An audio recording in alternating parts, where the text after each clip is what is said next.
Olha, se tem uma coisa que tira o sono de quem está aprendendo inglês, é essa dúvida. Quando é que se usa to e quando se usa for?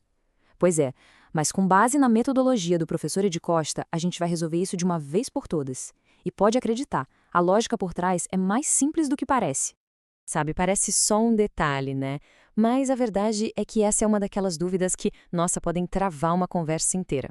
Só que a boa notícia é que não se trata de decorar um monte de regras. O segredo é entender a lógica. E é isso que a gente vai fazer agora.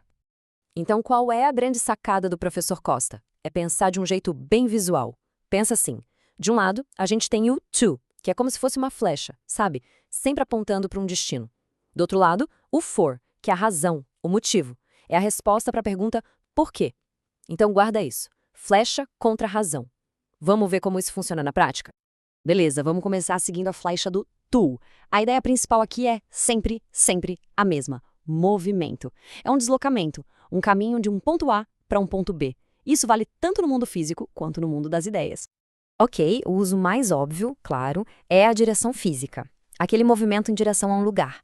Mas a flecha não aponta só para lugares, ela aponta para pessoas também. É como se uma ação fosse entregue para um destinatário específico, sabe? A flecha do to mostra direitinho quem é que está recebendo aquela ação. E olha só que interessante nesses exemplos. Aqui a gente vê as duas caras da flecha em ação. Nos dois primeiros, o movimento é físico, bem claro: ir para a loja, voar para Nova York. Agora, nos dois últimos, a flecha é mais uma figura de linguagem, né? A ação de dar e de enviar está apontando direto para quem recebe. Mas calma aí, que a flecha do tio não aponta só para lugares ou pessoas, não. Às vezes, ela aponta para uma ação. E aí, nesse caso, a função é totalmente gramatical. É simples, ela só está ali para indicar que o verbo que vem logo depois está na sua forma original, um infinitivo.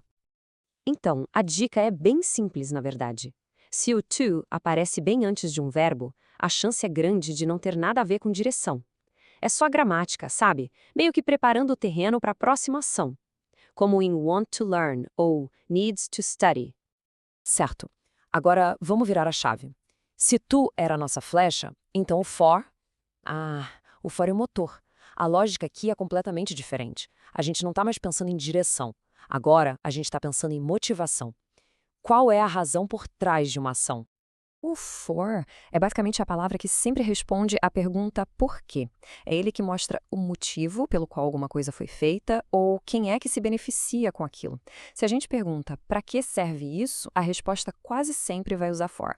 E os exemplos aqui deixam isso super claro.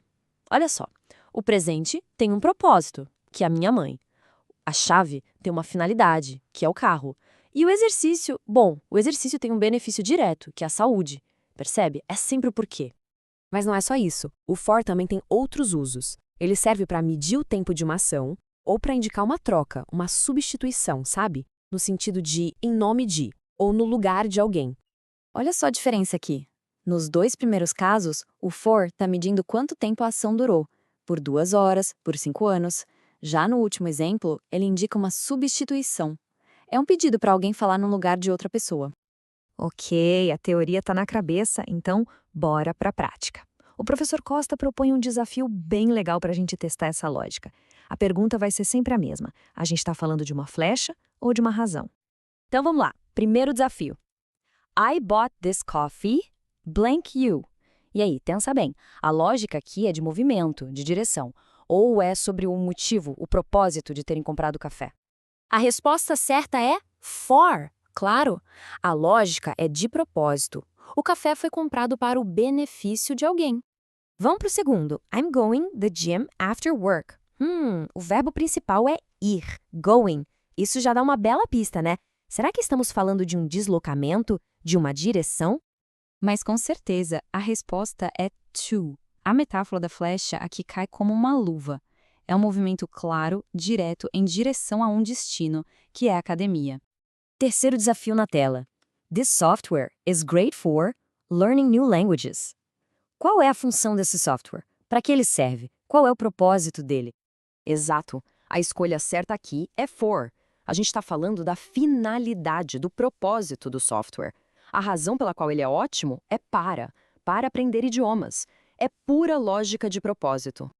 E para fechar nosso último desafio, I gave the notes blank, my friend.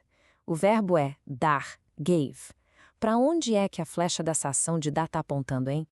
Só pode ser to, não tem outra. A lógica aqui é a do receptor. O amigo é o destino final, o alvo para onde a flecha da ação de dar foi disparada. Então, no final das contas, o que tudo isso mostra pra gente? Mostra que fluência não tem nada a ver com adivinhar ou ficar decorando listas e mais listas de regras. Tem a ver com entender a lógica que faz o idioma funcionar. E olha, o professor Ed Costa resume isso de um jeito perfeito nessa frase. Porque no fundo é isso.